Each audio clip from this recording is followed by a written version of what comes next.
Okay. Hello and welcome again to our open Committee of the Whole meeting. And happy Valentine's Day. And we would like to take a moment for the Board of Education to acknowledge that we are on the traditional territories of the Comox First Nation. We would like to thank them for the privilege of living on their lands and the gift of working with their children. We are going to call to order this meeting at 4:34 p.m. Sorry, we are 4 minutes tardy. And we would like to have an adoption of our agenda, that our agenda be approved as presented. So, Trustee Howe, motions, and seconded by Trustee Caton. Thank you. Carried. Tonight we have a presentation. The presentation topic is the Literacy and Numeracy Assessment, and we are happy to welcome our Director of Instruction, Vivian Collier. Thank you, to give this presentation this evening. Thank you. Thank you so much. I'm really excited to share with you today what we've been working on as a district with regards to literacy and numeracy learning. And you'll notice I'm referring to my notes a lot. That's because I'm trying to give you as much information as I can. But please feel free to give me a signal if you have a question throughout. Okay, so just wanted to share with you the frame around this. And so before we get too deeply into it, we're looking at this as a continuous growth model as a learning organization. So when I'm going to be talking to you about literacy and numeracy today, it's all about how are we looking at what we've been doing in literacy and numeracy and how we're doing so far. And then what are the opportunities and things we need to be thinking about currently, and then where do we want to go next, and just continuing that cycle. And I got a quote there from Richard Wagamese, who's an Ojibwe novelist, journalist, adventurer. He's since passed, but you may have heard of him. This is a quote from one of his books called Embers. And I have it up there because the whole point of nothing we do is ever grew from the outside in. Just as a philosophy of what do we need to figure out ourselves as a district, and what we need in our region for our community. And so part of that is we are looking at the outside, what we can bring in, but so much of it is thinking about what we're already doing that works, and then what sort of growth we need to move into next. I'm also thinking about just that frame of the story. I mean, that's so important to literacy, but certainly also important to just Indigenous perspectives. And thinking about, I'm going to tell you a bit about our story right now, but also acknowledging that the story of literacy and numeracy learning began thousands of years ago with the Indigenous peoples who were here at the beginning. And so that is also part of our story. I just want to acknowledge that. Okay. So something else that I really want to highlight as a learning organization, this notion of growth mindset. And so that we just get into the habits as an organization about thinking when we're thinking about learning in our district. What are the things that are working well? Because we don't want to forget those. And I've seen that happen before with initiatives, that we focus on something new and we kind of forget and throw the baby out with the bathwater, all the great things we already were doing. So we don't want to do that. We want to keep the things that are working, as well as think about where is a growth area for us. And so that's what we've been exploring. And then what will be our action plan moving forward. So as you know, we have a framework for enhancing student learning. And currently, what do we do when it comes to numeracy and literacy learning? How do we know how we're doing? At this time in our district, we have school level data. So if you go into that framework, you can go into specific school plans, and you'll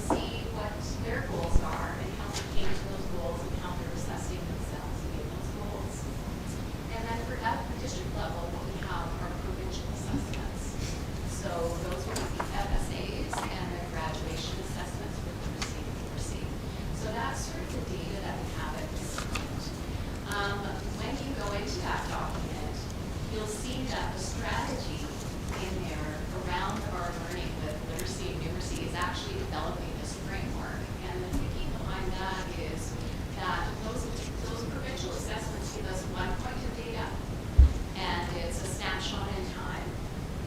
However, it doesn't give us enough information.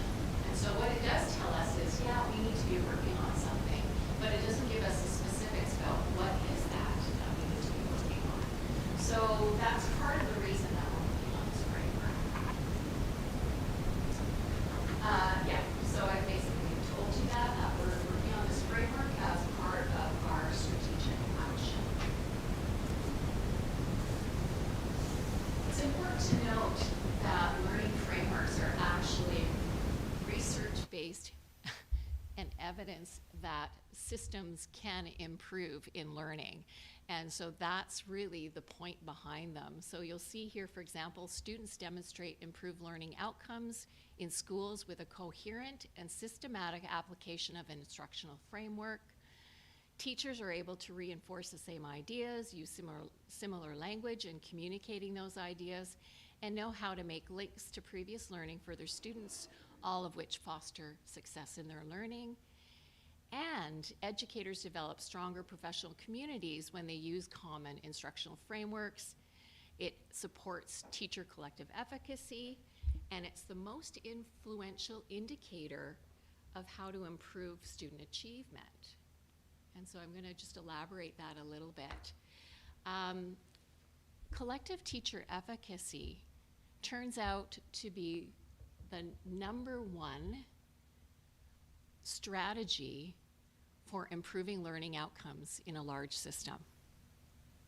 So when you look at the social sciences and effect sizes, this refers to Hattie's work, and he looked at decades of educational research to see what made a difference for student outcomes.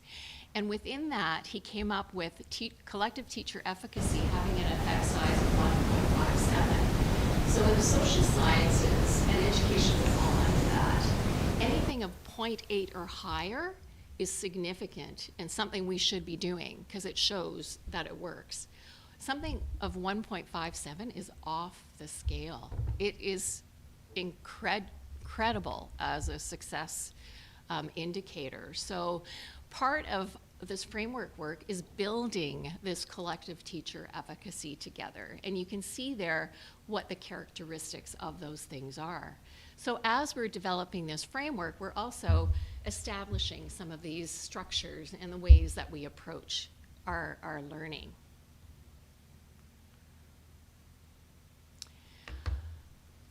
Last spring, when we were starting to think about what to do as a strategy for the district, I brought together the district department heads and then also a group of PVP and asked them, what kind of a process do you think might work for our district next year, meaning this year? And a few of the considerations I asked them about was, how do we ensure that staff who want to participate will have the opportunity to engage and learn in this process and provide input? And then also, how will we ensure that everyone knows what's going on and feels inspired and supported throughout this development process? And within that conversation, we came up with these structures.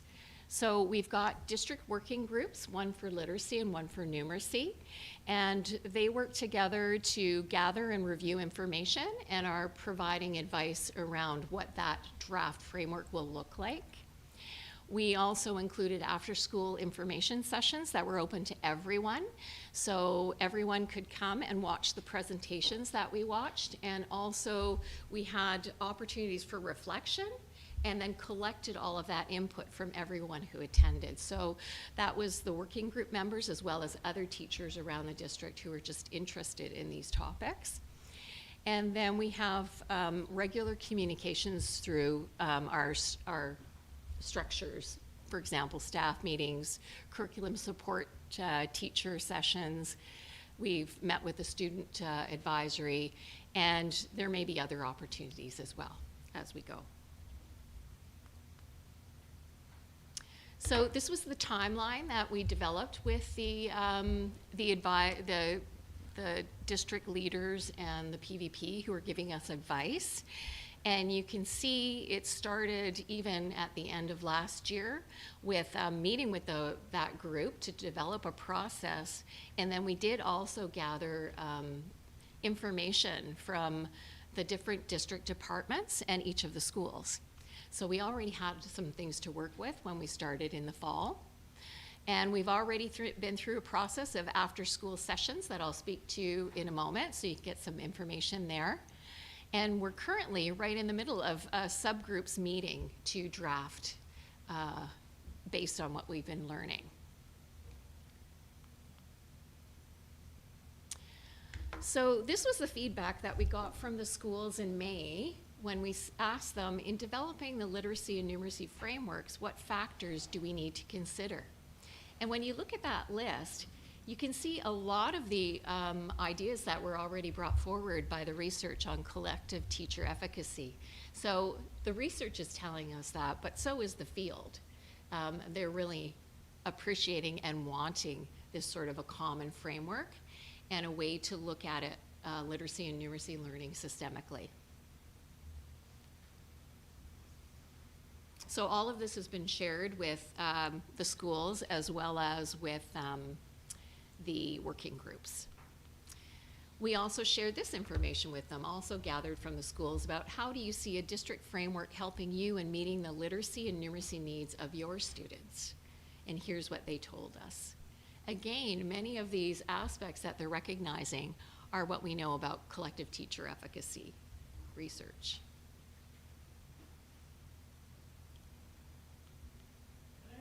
Yeah? So, actually, I'm going to save my question to the end. I'll ask you Are you after. sure? Yeah, because you might cover it. I'm just going to sorry to interrupt.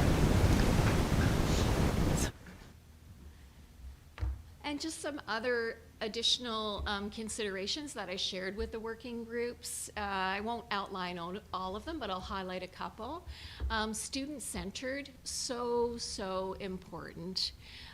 We need to be thinking about students as being competent and having agency. And so what I mean by that is whatever students bring with them to school makes them competent with literacy and numeracy, in the sense that we need to tap into what they already know from their family life and from their community life and bring that forward into the learning.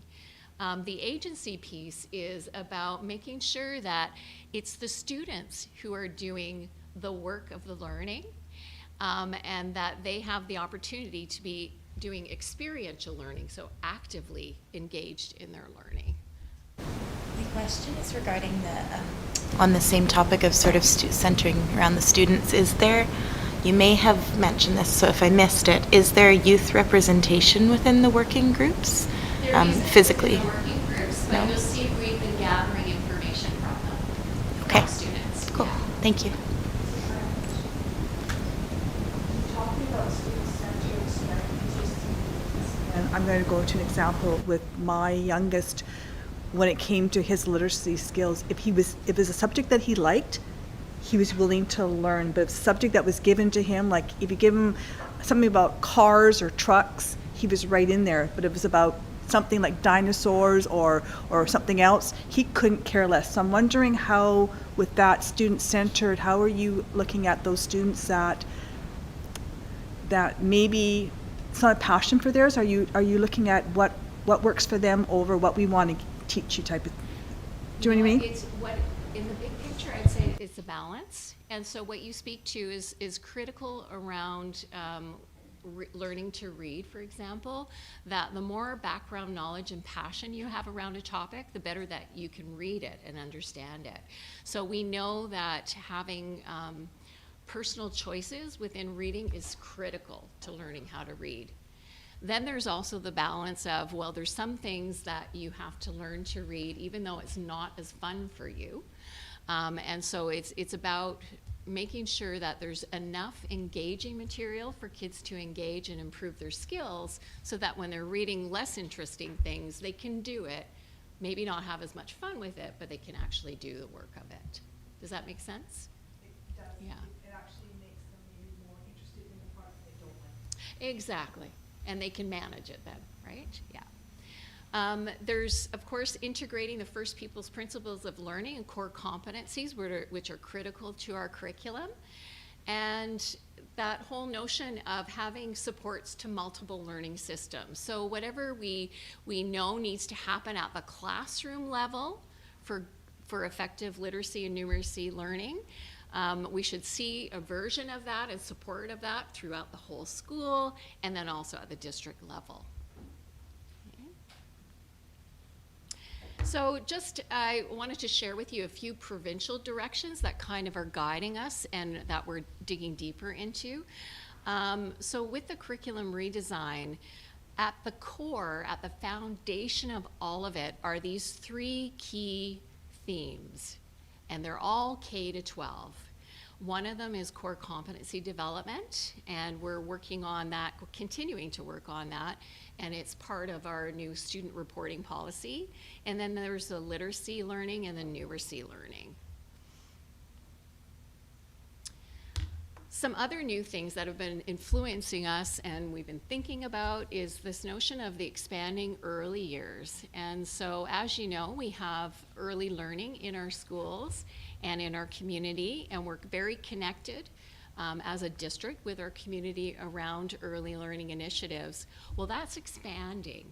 And so now we're talking about kids from birth to age of 8 years old. So it goes right into throughout primary.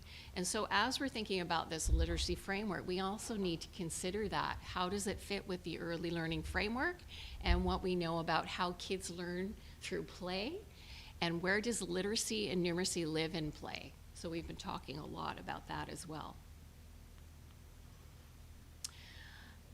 The First People's Principles of Learning, we've been working on that as a district for many, many years and making sure we get better and better at embedding those within our work.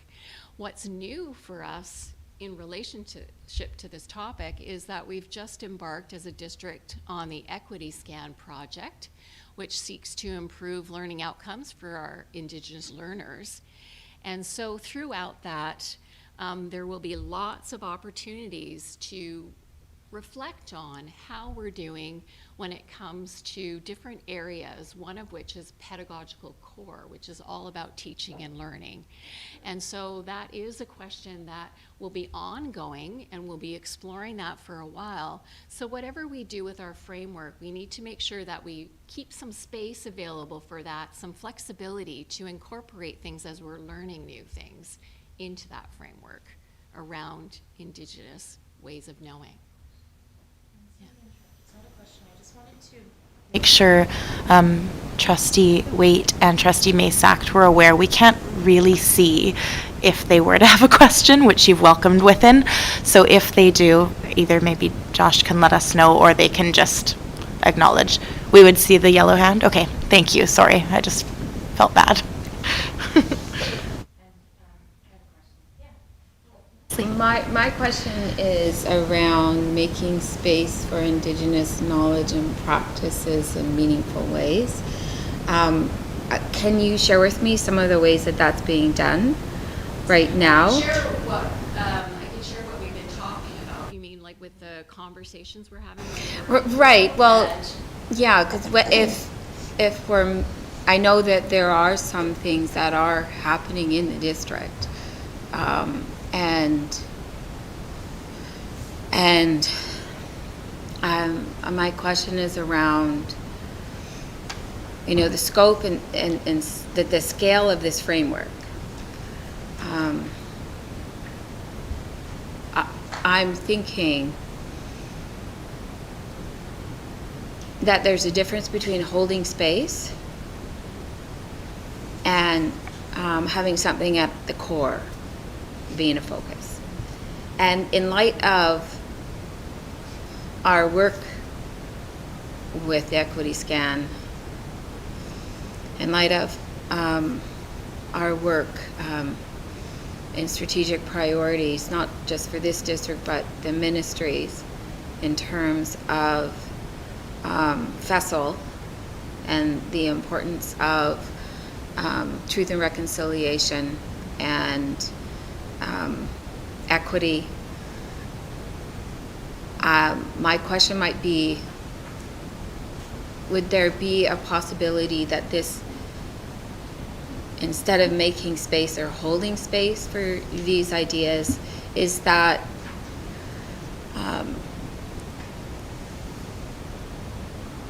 how might the district lead with this? Well, maybe I should go back to,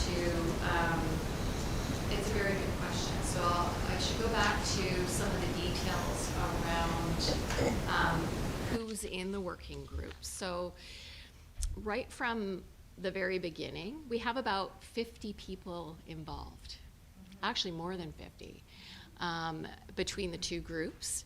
And so in each of them, we have, for example, representation from the district Indigenous teachers group. And we also have school psychologists involved. So we have inclusive education right from the beginning. And then we have lots of school-based representation, classroom teachers from all different areas, learning support teachers. So I guess what I'm trying to say is we have lots of people with those lenses at the table. And for example, what's come up, and in the middle of our conversations, we've come to appreciate, and I'm thinking of a conversation just from yesterday, at that working group meeting, it was a Literacy 1, and we've come to appreciate even more the importance of oral language to all of literacy and how foundational it is. And so as we were speaking about that, our district Indigenous teacher was reminding us about the importance of all of the oral language pieces related to Indigenous knowledge and how core that is, and how could we elevate that. So the point about learning from story and oral traditions. So I guess what I'm trying to say is we're making space for it, but we're also integrating it as we are learning it together. And how it lands, what I've been saying to the group is that we need to think of it as sort of a working document, and that's kind of what I mean by making space. Like, know that we're gonna learn some new things that we're gonna feel we need to integrate. So we have to be open and flexible enough with our framework that we can bring them in as we learn them. But I do also, like Wedledi Speck, for example, something that I've learned from him is that he talks about it's so important to, if you're leading in this area, to think about making space, integrating more processes and practices, and changing the discourse. So when I'm working with the groups, I'm kind of thinking of those three things as we go, and I feel like we're already changing the discourse just by having the conversations ongoing as we go. I don't know if it answers your question or. Yeah, then thank you, and I appreciate this work. I went through this document very carefully, and I believe that pedagogy is really going to be the answer to a lot of the questions I have running through my head right now, and in terms of First Peoples principles of learning, I'm well aware of them, and they are amazing. But I think really the gaps for me is, and this is a field I've worked in many years, is for educators, how do we go from those principles of learning to instructional practice, boots on the ground, where that actually learning is facilitated through Indigenous constructs.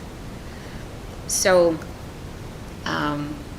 those are my wonderings, right? Because I'm so passionate about this, and also I've always believed, especially in these times, what's good for Indigenous children is good for all children, and working with the massive scope of a framework for both numeracy and literacy. I really love your process. I think it's amazing that you're engaging with all kinds of educators and students and professionals, and talking about what teachers are doing in best practices and lifting them up and engaging in conversations. Amazing. My wonder might be hoping that it's not an add-on and thrown in at the end.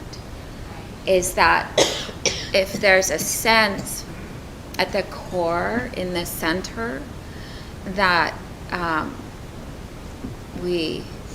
you've already spoken to story, amazing, and in terms of student learning and according to the neuroscience of neuroscience in the brain and how children learn, right? Emotions are the gatekeeper. Children respond and learn more deeply when they can identify with what's being shared, and therefore their lived experience is the first thing they reflect on is how they have already experienced this in their life, and then they retain the learning on a very deep level. And so learning takes time. Processes where you've addressed multi-sensory, multi-learning approaches where students can access learning in various points with their various skills and gifts. Amazing. I guess I'm so curious and excited to watch this process happen and come to fruition right in front of us. I think it's an amazing start and a wonderful process. I of course will be asking a lot of questions and seeing where we go, and really just wanting to put the wonder out there. I wonder what it might look like if this were your core, the growth from the inside, and then all the growth spirals out from that. Just the The hope is that we'll see some of that, because we have everybody At the table right from the beginning. And again, around the oral language piece, we talked yesterday, it's just clear in my mind because it was yesterday, we talked about different kinds of conversations that happen in classrooms to help learning and what they might be. We're kind of categorizing them. And then we were also talking about the video resource that we now have as a district around talking in circle. And there's another resource that we could bring in. And so we talked about when would you use one sort of structure over another. And so I think it's coming in every time. We're making sure we bring it in when we can. Yeah, yeah. Oh, and you brought up that circle piece, and I'm listening. Yeah. So it's, you know, I'm learning a lot. We're all learning a lot. That's the great thing about this process too, is as we go, we're learning. And In those ongoing conversations, these things will continuously come up, and they do, because what I did tell people who are sitting there, so we've got lots of types of teachers there with lots of experiences, and they're there to bring their lens. And so I'm constantly saying, okay, what lens are we missing now? And so it's continuously being brought forward as part of the conversation. Yeah. And it is. And not speaking as a trustee now I'm going to speak as an Indigenous person. When I have a lot of difficulty with integrating me in, because then I feel like I'm an add-on, and children do as well, and so that's, and I don't usually wear that hat. I wear lots of different hats, and I took off my trustee hat to say that, but I think it's important for you on this journey that you're embarking on to hear from that side, from that very personal side. Okay, my hat's back on. yeah, okay. And I love questions, anytime. So these are the points where we have those provincial assessments, but as I told you, it does give us information, but it's very high level, and we need more specific information. Yeah. The data and the assessments, because over the years there's been mixed messaging on the FSAs and whether to take them or not, how important it is, and when you get to the grade 10 and grade 12 level, are the students actually taking it seriously? So I guess my question is the data that we're getting through the FSAs and that accurate reflection based on some of the past history of the thoughts of actually doing the assessments, and are they taken at the high school level in a serious fashion by some of the students? Because I remember my son's group, it was not taken seriously. So that's just some of the experience over the years. I'm just wondering how data collecting is happening. Has it something that compared to other districts we're above par for, or are we still looking at those not taking those tests for various reasons? I think when it comes to those kinds of details, I wouldn't necessarily have the answers. That would be something the teachers would have a better sense of, whether kids took it seriously or not. But I think generally speaking, most kids do take it seriously. The challenge becomes this, with only this data point, we don't really know enough information to inform instruction at the classroom level. So we just have a sense of trends.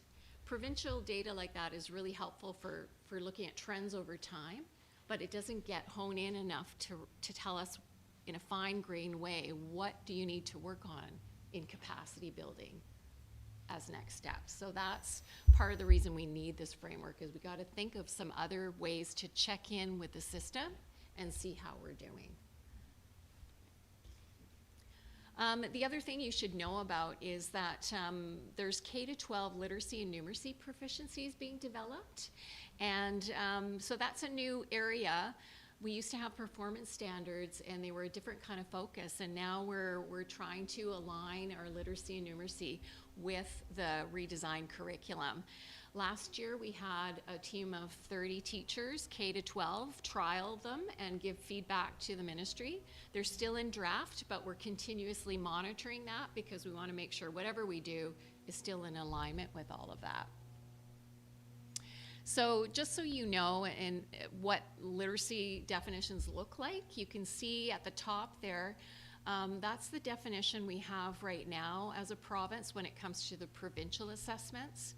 Below is a draft literacy proficiencies definition that just came out in January, so it's like immediate.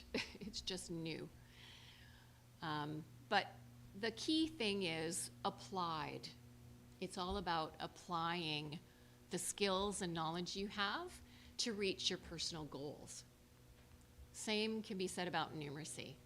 And you can see there's a few definitions, and the bottom one is, again, just one that's come out in January as a draft. But again, it's about problem solving and applied knowledge when we're talking about numeracy. So these are new shifts for us to figure out. So what have we done so far? You can see in the fall we had those after-school sessions, and those were the ones that were open to all educators, and so people from all of the schools were joining us for that. We focused on what are the research and provincial directions in literacy that are happening now that we needed to know about, and you can see we had many guest speakers there. On the second session, that was all about holding on to what's already working, and so having table group discussions where teachers were sharing their practices and what's working currently in the district. And the last session was about what are other districts trying with their frameworks, and is there anything we can glean from that? Throughout all of these sessions, I did share with everyone, please try to stay in an exploratory space. Try not to jump to conclusions. We have all kinds of experiences and ideas, but let's look at what others are doing and what the landscape is right now before we dig too deep. So that was part of the process. And we did the same with numeracy, had similar series. that were after school. And as I said, we gathered input, reflections from everybody who participated in those. Okay. In January, went to the district student advisory, and I have to say that they took it so seriously. I was so appreciative, Jeff? Like when I said to them, I explained to them what the teachers were working on with the frameworks, and I said, you know, as educators, we're trying to get more student-centered all the time with our practice, and so that's why I'm coming to you. We want to get your input into our framework right from the get-go. So we asked them these 3 questions here, and I said, think about all your years in school, think about all your friends, what can you tell us? And so what really stood out for the literacy group was the oral literacy piece, and I kind of eavesdropped on their conversations, and they talked a lot about we don't get enough time to discuss things, we don't get enough time to learn how to present ourselves well, and I thought, wow, okay, that's interesting. So speaking about the oral language again, that's been really critical. They also gave us some really great feedback just about assessment and said, please, you know, advise teachers that we need timely and feedback and descriptive feedback. And I thought, whoa, that's really smart of them. When it comes to numeracy, that group really noticed that our current curriculum helps with critical thinking. So that was interesting. They noticed that. They talked a lot about assessment, though, and the stress around assessment. So in our numeracy working group, we've been talking a lot about what can we do about our assessment practices, and what, in other words, it doesn't always have to be a test. And so that's been a lot of our conversation there based on the advice that they gave us. They also thought it was interesting how they got lots of work on numeracy in elementary, but when they got to secondary, it got so specialized. It felt like they were being trained for a career, and I thought, oh, they really understand the grad program then. And so we have talked in that group too about what can we do more of in grade 8 and 9 around numeracy so they feel more confident. Oh. Could you read those first? I'm so interested. What advice do you have for teachers? I tried so hard. Oh, sorry. I can get that for you, a better picture of it. Yeah. This is amazing. I got the first 2 and then I lost. Now, the other thing you should know too is that all of the working group members, if they want, they're also gathering feedback from their own students. So we're still collecting feedback on what kids think. I won't read through all of these things, but that gives you a sense of what we've been talking about already, what we know we need to focus on in our subgroups. And so next, really, we're just going to figure out the rest of our subgroup meetings are happening this month, and then we'll be drafting a few things before the break, and hopefully by April, May, we'll have something to share with schools so we can get some feedback. That might look like more of an outline of here's what we're thinking before we get too in depth, because we want to make sure that they're on board with us and let them have some input into that before we move forward. We hope to implement in the fall, and when I say implement, it's a work in progress. So we may have, for example, some things in place already, and it's a matter of just sharing it throughout the system.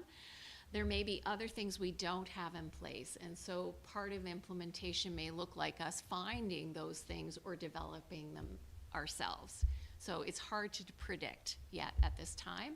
Whatever it is, it will have to look like a final draft in the sense that we'll want to be able to trial things in the first year and get input and tweak it to make sure that it's working, whatever we're doing. Okay. And thank you. Now I don't know how much time you have, but I did want to share with you, as I said, every time you do things like this, you learn as you go. And so even though we're developing a framework, we don't wait until the framework's done before we implement things if we know we've got some good ideas and we need to do them. So we have Welcome to Kindergarten happening in the spring. And in the past, we bought a bag from out east that we would give out to kids that would contain things around learning. This year, we've decided to personalize it, do it ourselves, make it here ourselves.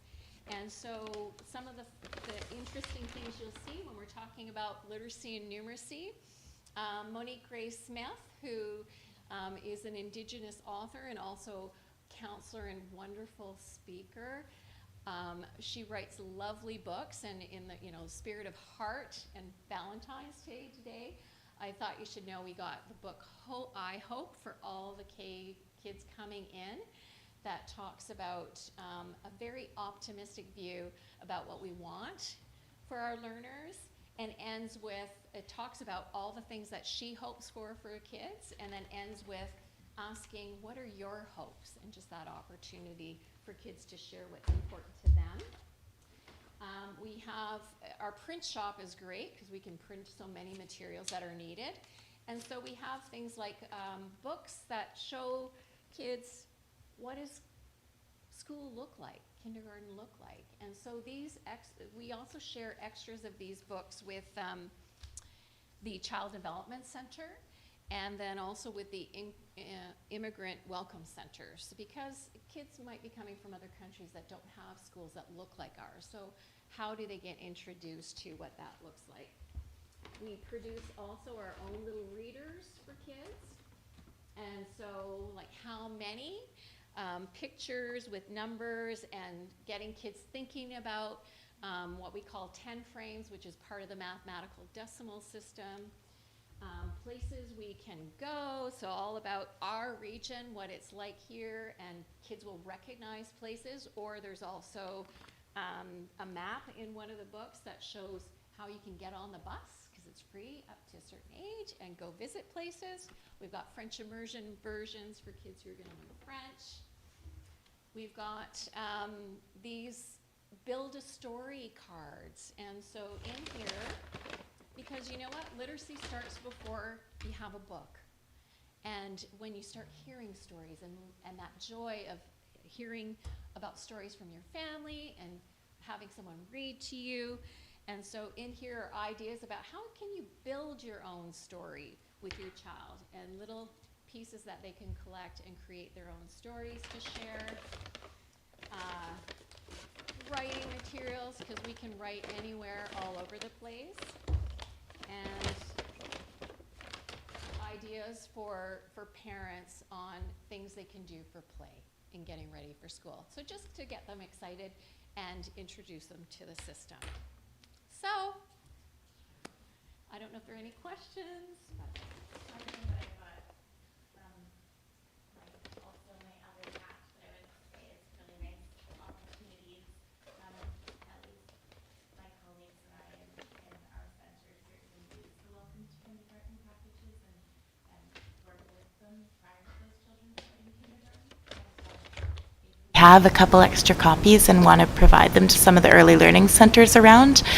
Not that we can't get our hands on them too, but I think that is just a nice opportunity for some of the professionals in early learning to be able to make sure that they're sharing that information. Well, we could certainly get them through some of the Daycare Administrators Network or something, and have that opportunity to make sure that they're getting read to the children, and that they're engaging with them in social story type of ways. So just a nice opportunity to connect with early learning as well.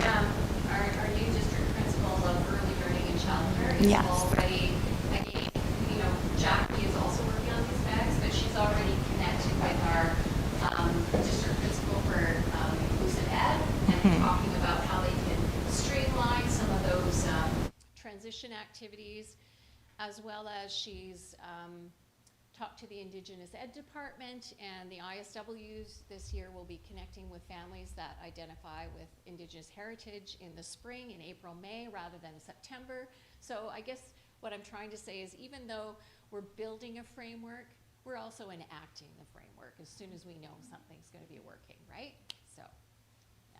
So on Welcome to Kindergarten kits, we have many students that may not be able to, for various reasons, with the reading, the learning, the sight, and other obstacles in their life. So do we have kits that other students will be able to have access to that will need that extra help, or whether it's Braille or whether it's other forms of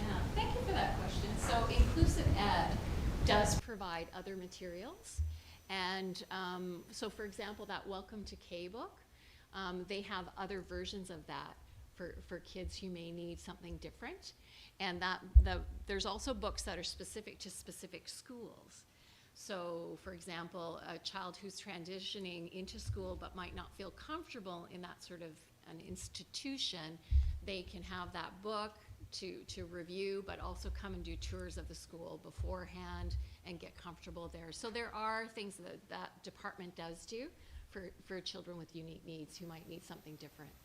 And parents know they can ask for that, or is it something that's offered to them? Because some parents may be hesitant to say, hey, my child needs something different. He doesn't, or she doesn't quite fit the, I'm going to call it the mold that we quite often put our kids when they first start school. So how do those parents that need something extra for their students or find that through inclusive ed, how would they touch base with that? Or is it something that through the pre-kindergarten screening or maybe through daycares, I'm not sure how it works, but how would those students be identified for that extra support they may need when they come into kindergarten? Sometimes they're identified through other agencies that they've already been working with. Other times they might be identified through the school, like the school principal in the intake meeting will find out about that. So there's different avenues to find out about it. Yeah. So in other words, if parents are looking for that, I would say talk to your catchment school first about that. Yeah. I might just quickly check, because we appreciate that you welcomed questions throughout, because we haven't put in sort of the questioning period, but I just wanted to check, because I see something in the chat. Is that something that we need to address? No? Okay, thank you for clarifying. Does anybody have any further discussion on the literacy yet? Trustee Howe? Thank you both so much. I looked through it before, but I don't know, when you're explaining it, I really enjoyed the presentation, and it's nice for me to have like a better grasp, because I was very curious about the framework and what was going to happen, and it was all like a little bit of a mystery to me. So I'm feeling like I kind of understand like it conceptually, like why everyone in the province is doing it, and what's going on, and what we're doing specifically. So it's awesome. Thanks. And actually, I know a lot of districts are working on frameworks, but something I'll plug in for my working groups and how they're thinking.